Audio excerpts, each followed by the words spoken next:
Let News TV, la chaîne de la génération consciente. Le président de Semassi FC de Soukore, John Agolo, en conférence de presse le mardi 27 juin 2023 à Lomé, a fait le bilan de la saison 2022-2023 et a présenté les perspectives pour la saison à venir. Pour John Agolo, porté à la tête de Semassi FC en août 2022, les résultats sont satisfaisants et les objectifs ont été atteints. Je rappelle que j'ai été porté à la tête de Semassi FC en août 2022.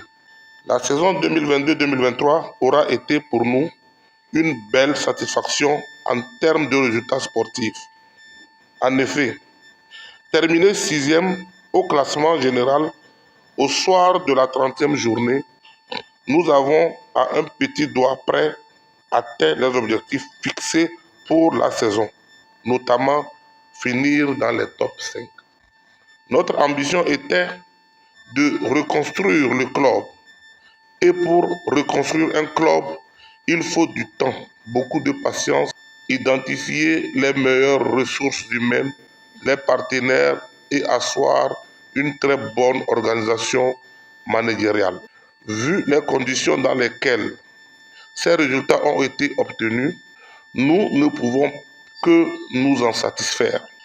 Il suffit de jeter un regard sur les performances du club les 3 dernières saisons ou années pour se convaincre que nos résultats sont bons. Selon le président des guerriers de Tchaoudjo, ces résultats ont été le fruit d'un dur labeur.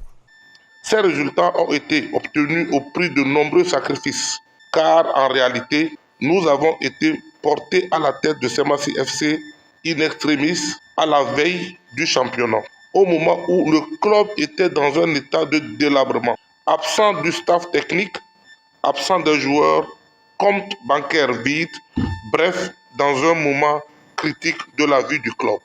Mais avec détermination, envie et abnégation, et le concours des membres du COMEX que je dirige, nous avons réussi à remettre le club dans le sens de la marche.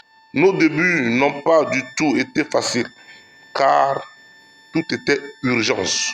En plus d'une dette d'à peu près 11 millions laissée comme héritage au nouveau bureau, il y avait la menace du début du championnat. Et parce que tout était vide, il fallait aller vite, mais avec des hommes de qualité. C'est pour cette raison que nous avons recruté un entraîneur d'un standing qui n'est plus à présenter avec un adjoint de calibre. Nous avons reconstitué l'effectif de Semassi puisqu'à notre arrivée, il n'y avait seulement que 2 joueurs de l'effectif de la saison 2021-2022, notamment le capitaine actuel Djobo Hamza et le vice-capitaine Sadio Bruno. Nous avons réorganisé l'administration. Des efforts ont été donc consentis avec la signature du nouveau contrat à tout le nouvel effectif et surtout la révalorisation des salaires des joueurs. En témoigne la masse salariale qui a pratiquement triplé et qui est plus de 6 millions par mois. Des dépenses d'environ 80 millions de francs CFA ont été effectuées pour la saison 2022-2023 avec solde total de salaire pour tous les contractuels, notamment joueurs, staff technique et administration. Dans l'affaire qui l'opposait à son ex-entraîneur Tchanile Tchakala, Semassi FC a enfin trouvé un dénouement heureux.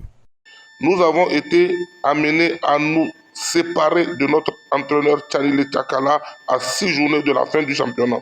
L'affaire a échoué sur la table de la Fédération togolaise de football, mais nous voudrions vous annoncer jusqu'à ce jour, ce dossier est bien clos, puisque le club Semassi et son ex-entraîneur ont trouvé une solution à l'amiable.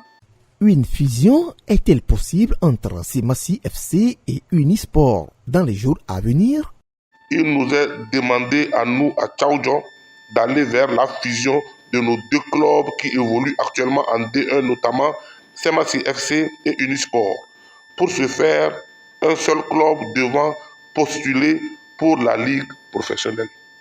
J'ai personnellement au niveau de Semassi FC, entamer une série d'actions, notamment des projets de rencontres avec nos frères de Unisport pour la matérialisation de cette volonté des instances supérieures.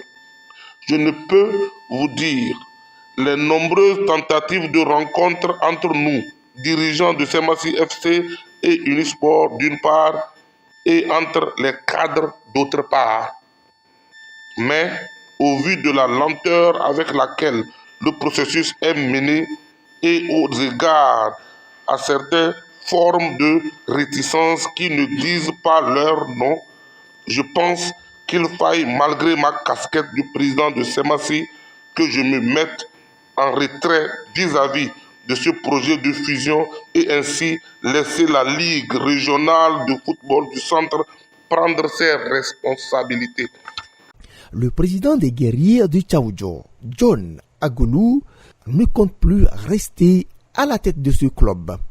Pour permettre une bonne gestion de la suite du dossier de fusion, vu que le championnat est achevé depuis quelques semaines, je me mets en retrait. Le temps de voir le processus s'accélérer ou le temps que d'autres acteurs suivent. Le tout désormais sous la direction des cadres de la préfecture et de la Ligue régionale du football du centre.